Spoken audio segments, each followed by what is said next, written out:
My name is Francis Namuju, Executive Director, Community Empowerment Development Center. For the last 2 years, we've been implementing a project strengthening fiscal transparency and accountability in Busia, supported by the National Democratic Institute, NDI. In these projects, we've been reviewing the Auditor General's reports and the COB reports, which highlights the promises the county government of Busia had promised the citizens of Busia since the fiscal year 2014-15 to date. In this clip, you will realize that the government had intended to enable access to services to citizens. But unfortunately, this has not been realized because these projects have remained stalled. These projects have remained deserted and abandoned. So we see no value for money in these projects.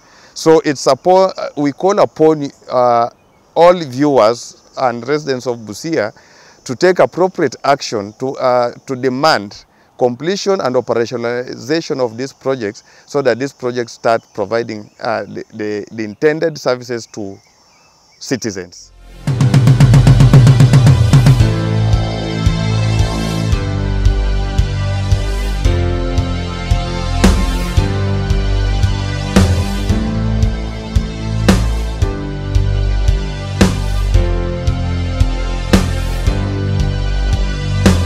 Hii Vocational Training Center imekuja hapa ili kutusaidia sisi kama wakazi wa mahali hapa. Lakini hii facility tunapitia changamoto nyingi sana, ambazo tunaomba serikali ya county itusaidie kufanya location kwa hii facility. Kwa sababu hii facility haina administration block, walimu inawabidi watumie darasa moja na wanafunzi tena ndio ofisi ambao wanatumia.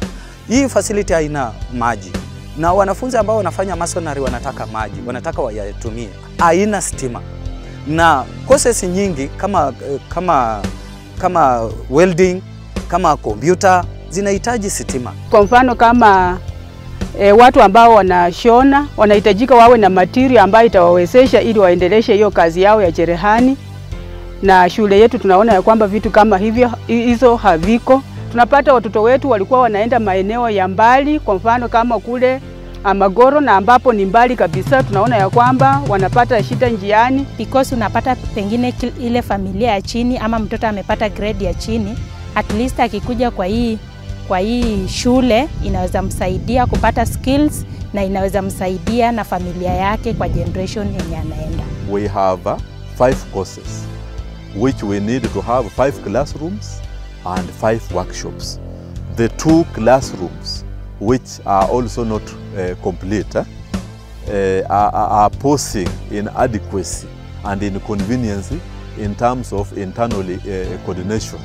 Like we ought to offer technical courses like welding and fabrication. We have ICT.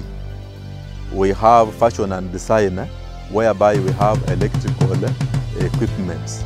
Now minus electricity, we are doing zero work. This institution has been allocated. The last allocation was from 2015-2016, and up to now we are in 2022-2023, and we are preparing the budget for 2024-2025. So in terms of allocation, what I can inform the county government is to ensure that during the coming year 2024-2025, they should allocate funds towards number 1, equipping this facility, number 2, construction of administration block, number 3, there is a stalled water project, and the county government needs to allocate resources to ensure that this water project is completed. Kwa hivyo nilikuwa nawaomba, kwa sababu CEDC ambayo imetengenezwa pia hii ya miaka 5, hii polytechnic imeachwa nje na haina chochote, na kwa saa hizi tuko na watoto zaidi ya 100. Tafadhali mkipenda mujaribu wenye mnaona, ili muweke mgao wowote. Watoto wanakuja lakini hawana vifaa vya kutumia. I am aware that the challenges that the community is talking about, and the government the county government of Busia is working hard to address them. When we get the capitation, because you know each trainee is entitled to a given amount, and the more the population, the more the resources. We are standing right at Okisimo Vocational Training Center in Amukura East Ward in Teso South Sub-County. This project was initiated in 2011 by the national government. During the devolution, among the roles that were devolved to county governments included vocational training centers.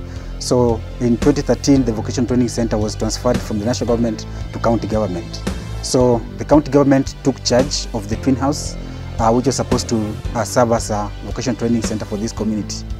In the financial year 2020-2021, the county government of Busia allocated 1.5 million for fencing of this facility, as well as construction of a latrine. So the two projects were done and the contractor were paid for the work done. And then the same financial year again, there was 2.5 million allocation towards construction of a twin house. The work was done, but partly up to the plate level. And then the same financial year, so this facility received another allocation of 5 million for construction of administration block. So this work was not done. At the third assembly, the amount that was allocated were removed. But again, due to the community push, as well as their need for this facility to be operational, in the current financial year, which is 2023-2024, there is an allocation of 2 million for completion of the twin house, as well as an allocation of another additional allocation of 2 million for construction of an administration block. This facility has about 145 learners, and in 2022, the roof for the workshop was blown by the wind, which made learning to be stagnated at that point. So the learners were sent home around January 2023, and they were told that the challenge will be addressed within a period of 1 month. But again, after 1 month up to this time, almost 1 year and 3 months, nothing has been done to this facility. We also saw that about 145,000 was allocated toward a bursary for the learners to this facility. But what we are saying is that nobody has been using this facility. So if this facility continues in this state as it is, the challenge that we're seeing is that most of the young people were enrolled to undertake various courses in this facility, and especially the young men. I will be dropping out of school, and as a result, even the skill that they could have gained and use it for various economical benefits is going to be lost in that way. Undelivered Vocational Training Center, I'm the 4th manager, and when I came here in September 2022. Now, so far we have an enrollment of 86 from 0, and from the 86, 7 of them have done national examination. We have masonry, we have plumbing, we have hairdressing, we have fashion design and dressmaking. We also have food technology and ICT, which are in the process of implementation. So Undelivered VTC had an allocation in the financial year 2020-2021 of 4.9 million for construction of administration block. So the contractor was awarded the contract, and he started the contract. When he was constructing and he reached at the level of the ring bill, he made the first request for payment, which was not honored. He raised a request of 1.7 million, was not honored. He was advised to continue and do the roofing of this project. When he completed the roofing, he raised another request of 686,000, which was also not honored. So up to now, the contractor has not been paid. He has left the site, and now the project is stalled. Wakimaliza kila kitu itakuwa tayari, na wanafunzi naye watakuwa na vifaa yote katika hili shule. Lakini sasa ukiangalia ujenzi umekwama, vifaa naye hakuna katika shule. Sasa sisi tumebakia katikati, hatujui shida ni wapi. Kama kamati contractor inasema yeye hajalipwa, na ukienda ofisi wanasema contractor imelipwa. Sasa sisi hatuna uhakika kamili. Walimu wanakaa kwa varanda, wanahangaika. vyoo hakuna, jikoni hakuna, malisho kwa watoto hakuna. Bila demonstration block hali yetu ni ngumu sana, kwa sababu class nilikuwa tutumie kwa as in workshop, pia walimu wanatumia kama ofisi yao. Sisi hatuna materials ya kutosha, so that unakuja unakapa kuanzia asubuhi hadi jioni, utakuwa umefanya hakuna practical utakuwa umefanya. Challenge iko hapo ni ile wakati wa mvua, hakuna vile mnaweza sanyana ndani ya hiyo workshop na walimu pamoja.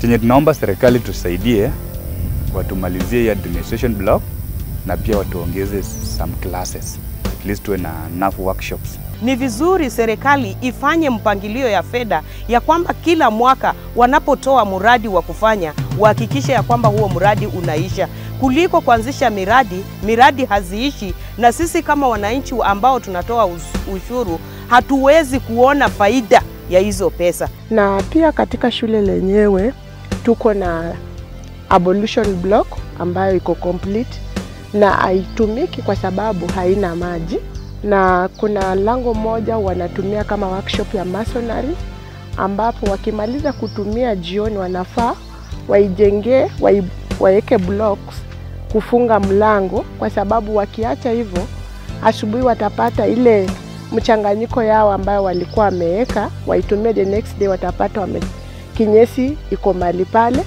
So pia ni changamoto, na pia choo haiko kwa hii shule, na siku moja jirani akikataa kufungua choo watatumia nini?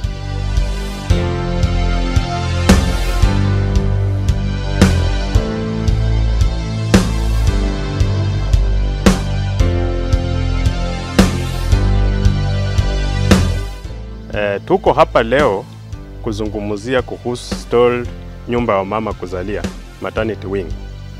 Nyumba ambayo imekuwa hapa kwa muda kutoka 2016 ikianzishwa, lakini imechukua muda mwingi sana mpaka saa hii haijaisha. Mara analeta contractor, anampa pesa, anakula pesa na hakuna kazi inafanyika. Now juzi tumekuwa na petition kwa assembly. Tukaenda kwa assembly, tuka defend petition, wakawa kwamba na advertise tender. Ilifanyika waka award. Lakini baada ya kwa award, contractor hakuwahi kuja kwa site. Amengoja wakati muda wake karibu na karibia, na akakuja akafanya kazi kwa siku 2. Tena akapotea mpaka leo. Mama mjamzito itabidi atoke hapa mpaka referral ya Busia. Mama mwenye ameanza kuumwa, hiyo safari mwendo hiyo yote atafika akiwa kwa hali gani? Iwapo hakutakuwa na mabadiliko, tutafunga zahanati hii, na tukifunga tutataka hapa governor ama deputy governor akuje tuongelee haya maneno. Mimi ni CHP.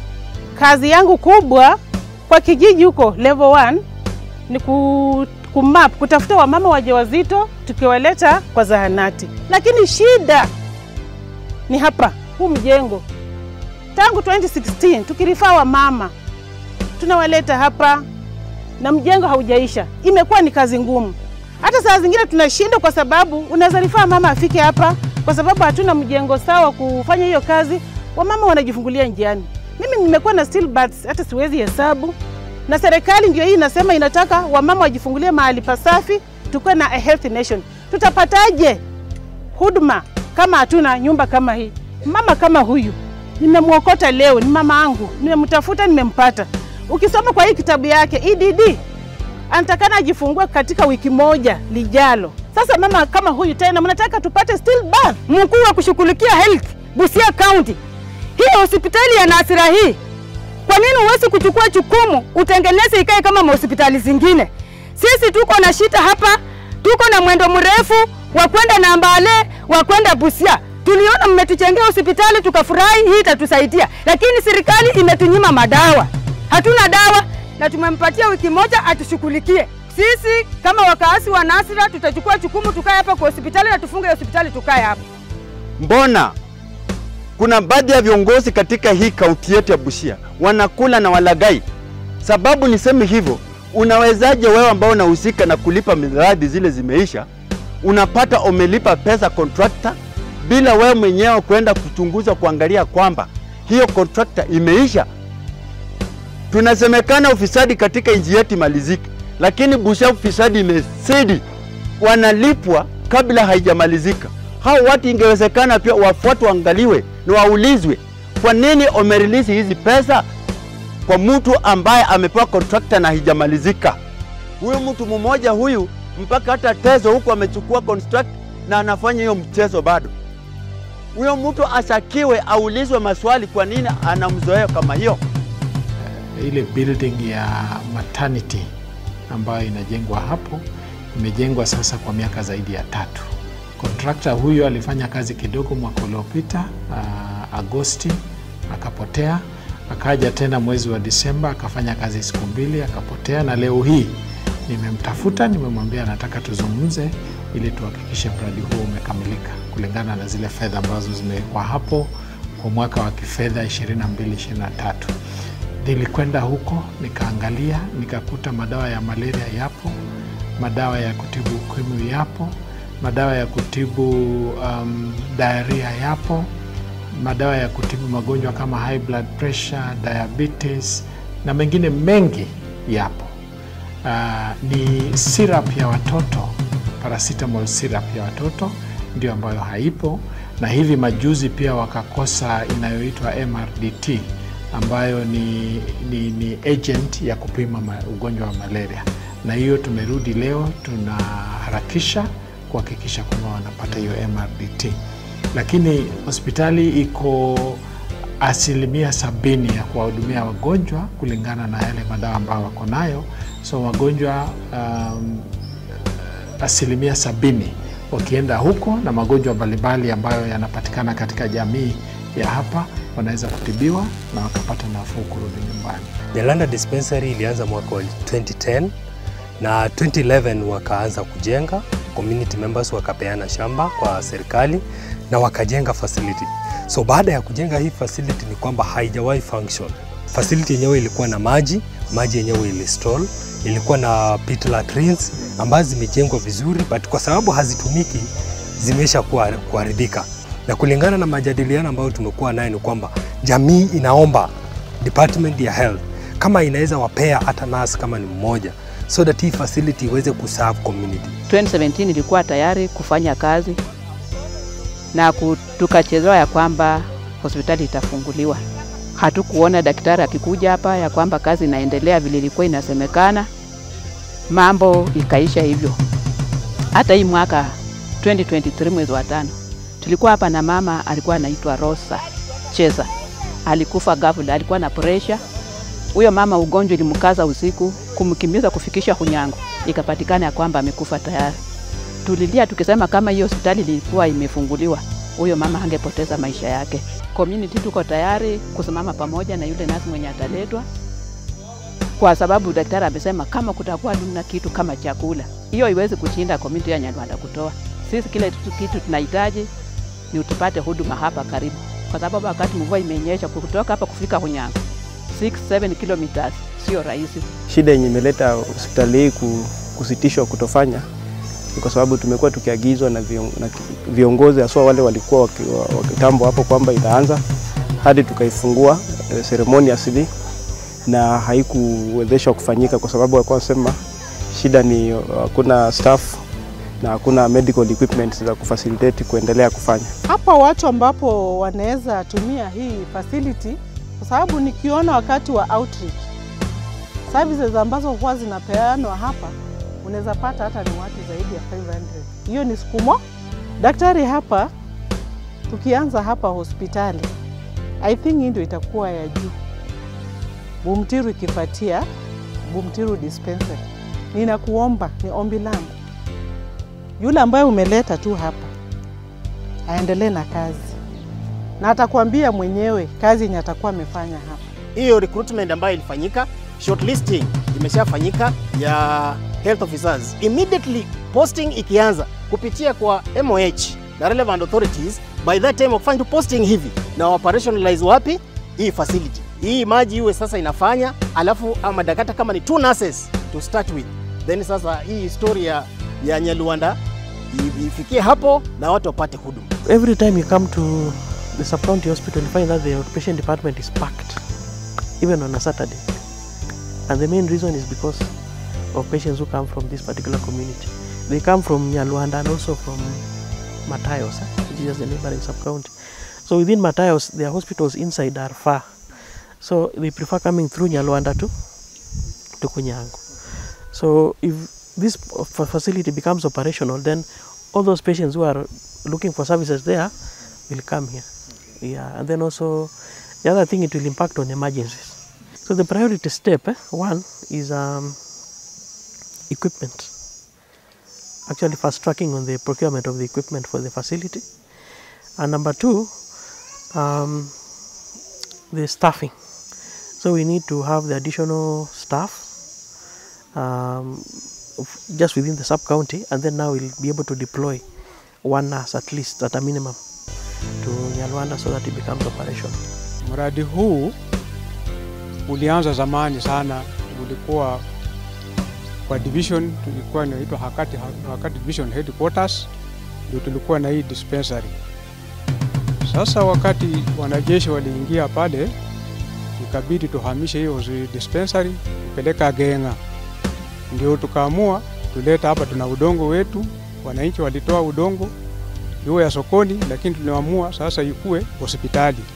Haya, mradi umeanza mwaka wa 2017.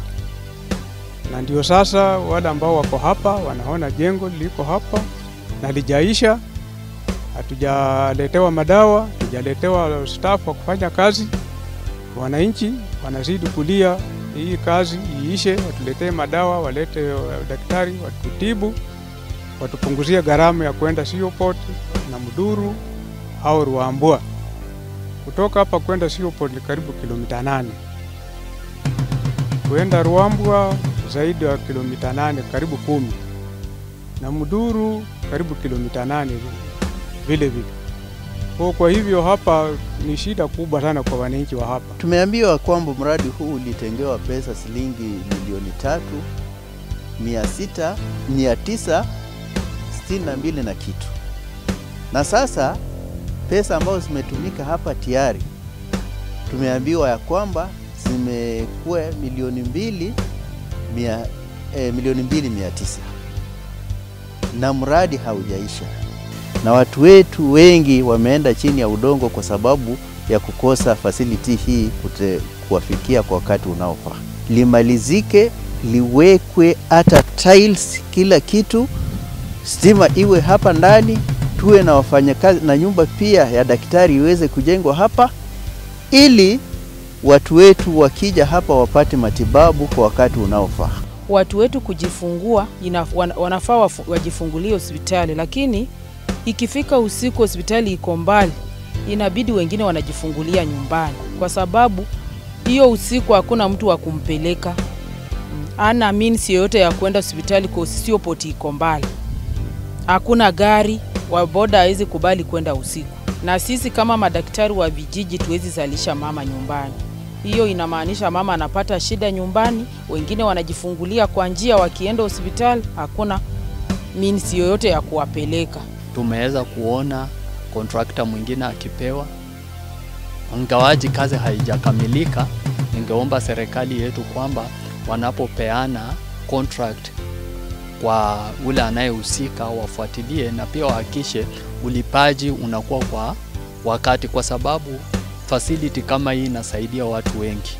Wengi wanatembea hapa mpaka unaona hatuwezi kuongea juu ya bajeti na pesa zinatoka katika kaunti yetu ya Busia zinaenda mpaka kaunti ya Siaya, na hiyo tunarudisha ushuru wetu chini. Jengo lenyewe halijaisha, upakaji rangi haukujakamilika vizuri, ndani sinks hazijaekwa, worktops hazijaekwa, na ningependa kuchallenge Minister of Public Works, ili jengo la county lilianzaje likajengwa hivyo kama hawajamaliza choo. The facility has stalled up to this level is because the contractor has not been paid his money, and the contractor has confirmed that he raised the invoice, but up to now he has not been paid, and that's why the work has not completed. And the negative consequences is the citizens from this place cannot access to quality services because they have to go to up to 8 kilometers walking and spending a lot of money.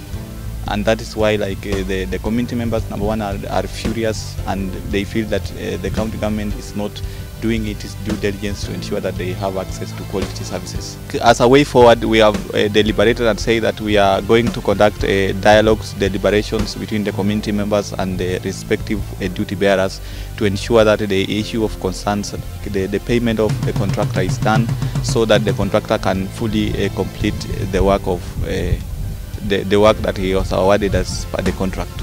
Hii mradi wa Mother to Child ya Lupe tumekuwa na changamoto mingi sana. Hata kama sasa pia tumeandika barua kuulizia imefikia wapi mradi. But baada ya kuandika barua tarehe 9 Disemba mwaka jana hatujajibu kitu yote. Na hii mradi kama ingekamilika ingesaidia wananchi wa kaunti ya Busia na hata wananchi wa wodi ya Ngoromo hapa. So tungeomba kaunti ya Busia itenge pesa. Tunasikia tu propaganda ambao wameweka pesa, watenge pesa na tujue imewekwa pesa hapa hii mradi ukamilike. Hatujaona dhamana ya pesa ya hii facility. Kwa sababu kupitia kwa auditors report nimegundua hii facility ilikuwa imeloketiwa pesa 109 million. Kitu cha kwanza hawakuhusisha raia wenyewe kwa kufanya hapa. Alafu tena executive chenye tuliona kwa auditors report ni kwamba waliweza kuongeza sesi ya hii mradi na wakuongeza nini pesa. Nakumbuka when nilienda, it was 2020, nikienda kuzaa Busia. Ilikuwa shida sana kwa maana venye nilifika huko maternity ilikuwa ni wanawake wawili wajawazito wanalala kitanda moja. Azin sasa wewe mama ambaye umezaa inabidi wewe ukae ama usimame hadi asubuhi, na usingizi unaweza kupeleka na mtu anaweza kuja anaiba mtoto na hakuna mwenye unakuja kumuuliza, na imeleta siku hizi shida.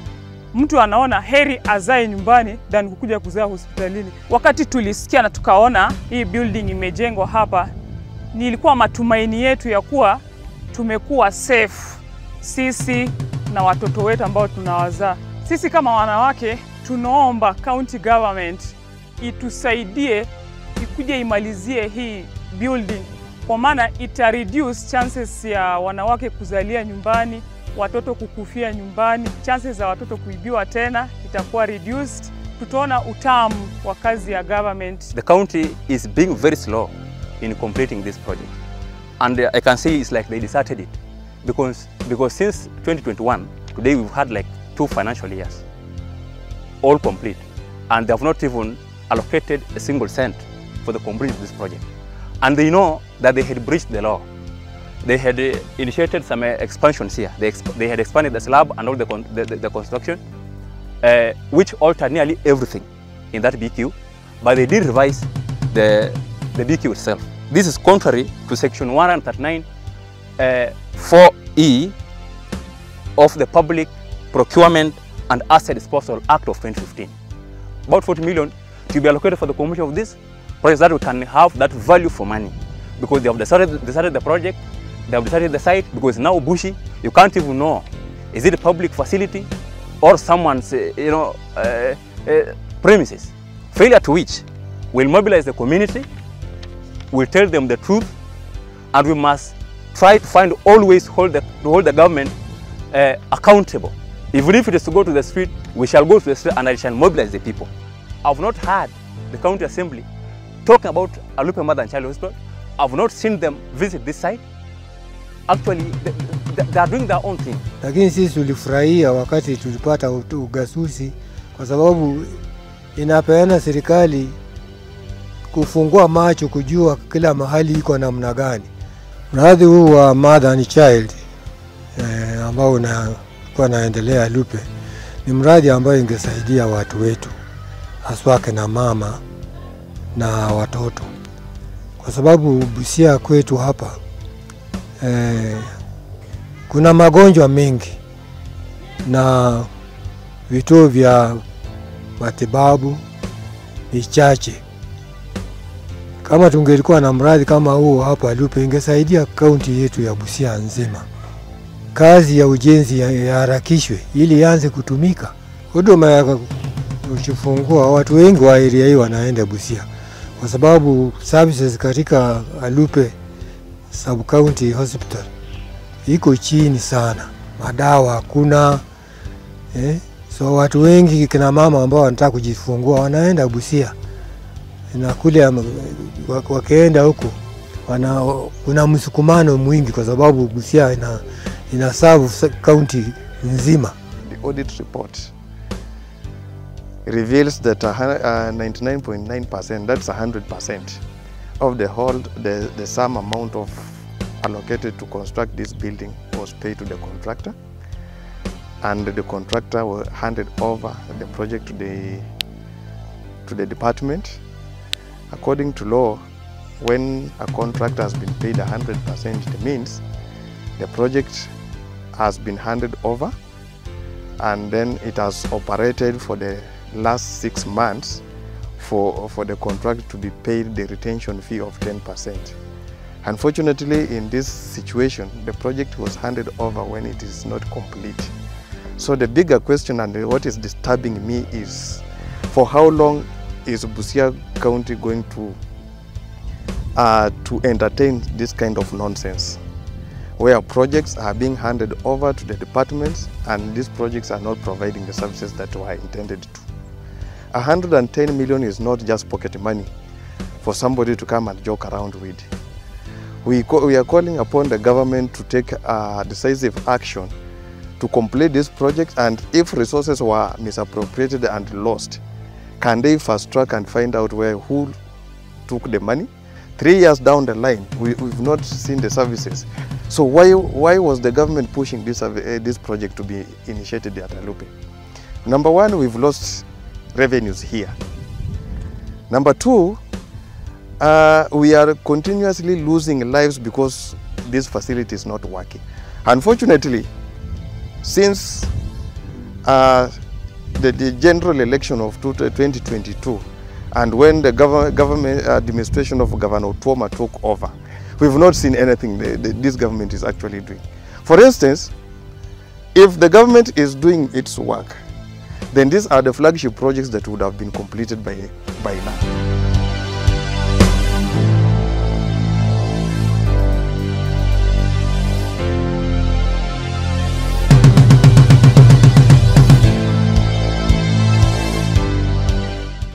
Watu wa Magombe hapa wametesheka tangu Kifingo ichimbie shule zingine maji. Magombe hatujapata maji mpaka leo.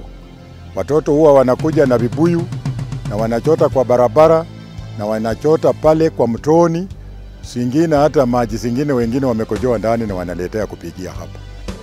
Huu mradi ulianza 2022 na tulikuwa na matarajio kufikia 2023 huu umeisha.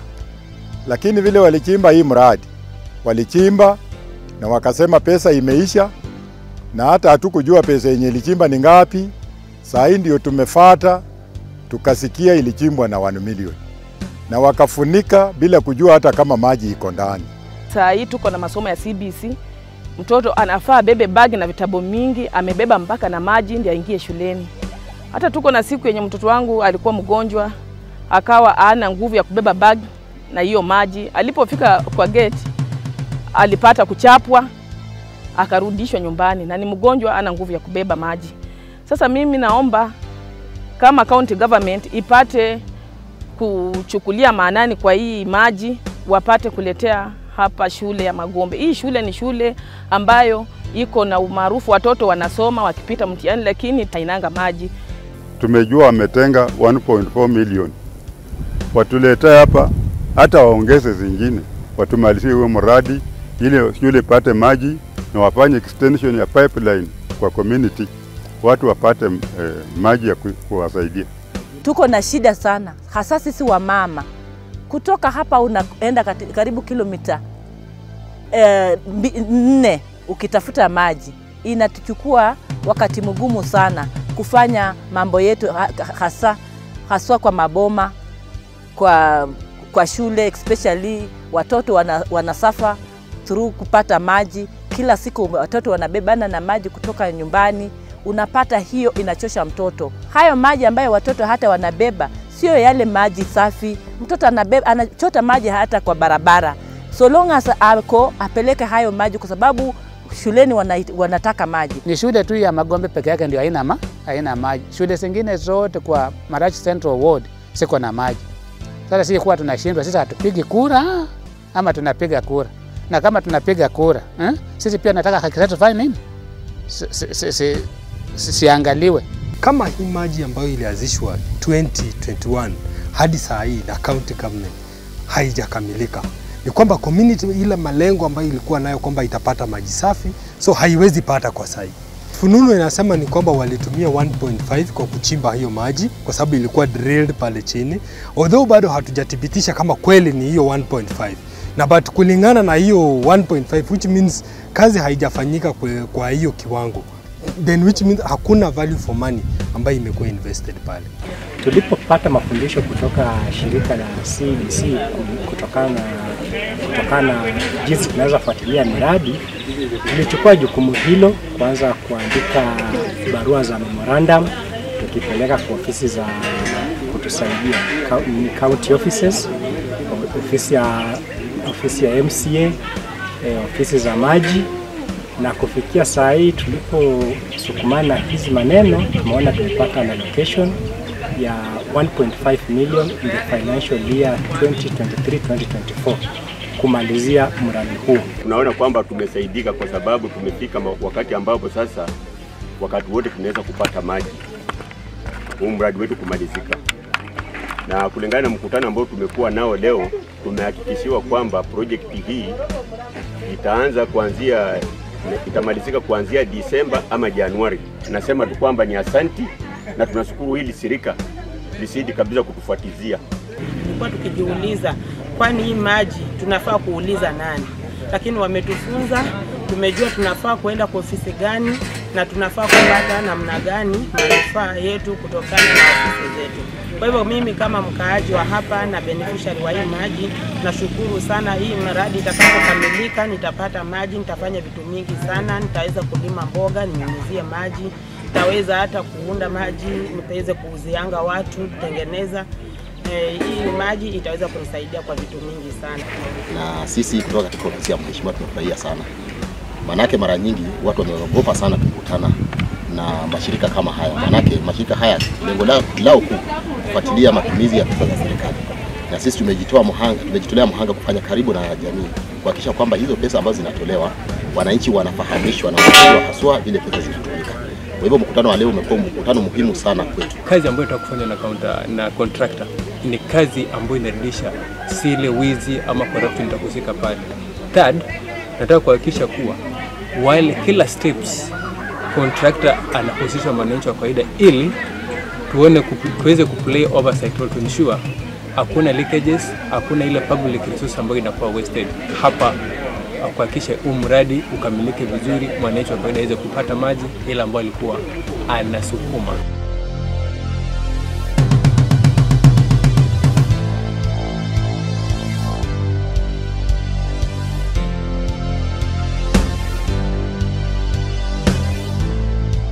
Siwongo market was initiated in the financial year 2018-2019, which it had an allocation of 4.5 million for construction up to completion. In the year 2019, the contractor was awarded a contract where he started the construction works. He constructed the market up the slab level, where he was able to raise the request, and he was paid 1.5 million.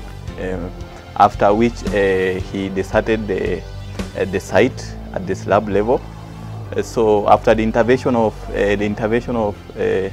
Trade and Investment Department, the contractor was able to resume to the site, and he erected the market poles. And after erecting the market poles, he was able also to raise the second request. He was not paid, and this forced him to desert the site. And as you can see, the Siwongo market has sold, and this has denied community members to conduct their businesses in the market. The market has no abolition block. The market has no access to water. The contractor, when he was deserting the site, he sold the doors and also left 20 windows that are rusting at the neighbor's home. The county government is losing out in the return income in terms of collecting revenues from the market fees. So as per now, the county government is losing out on source revenue because the market is stalled and community members are conducting their businesses in open air spaces. This is Bulemia Market that is located in Bunyala West Ward, and it was initiated in before a devolution, that is 2012, where the national government had allocated 5.6 million for the construction of the market stall. The market stall was constructed, and during the inception of the devolution, the market was handed over to the county government. The market during the construction was not constructed in a modern style where it provides spaces and pathways so that when businessmen are conducting their businesses, they can have a clear view on what is happening in the market stall. We noted that the market has dilapidated pit latrines, and this has really affected the hygiene condition of the market. Number two, the market has no waste disposal pit where the businessmen can collect their dust pits. And this also has affected the hygiene conditions. My proposal is to urge the Department of Trade and Investment, in the current financial year, there is an allocation of 2 million for the completion of, for the renovation of the market stall. So I'll urge the county government to fast track the allocations and execute towards a renovation of the market so that the citizens can have an enabling environment to conduct their businesses, and which will also boost the on-source revenue, especially in collecting the market fees to the county. Thank you for watching this clip. It's now our collective responsibility to ensure that these projects are completed through our collective efforts to push government to complete these projects so that these projects provide the services that they intended to do. And we call upon government to take full responsibility to ensure that these projects are completed and operationalized so that we realize the value for money and the intended services that the projects were meant for.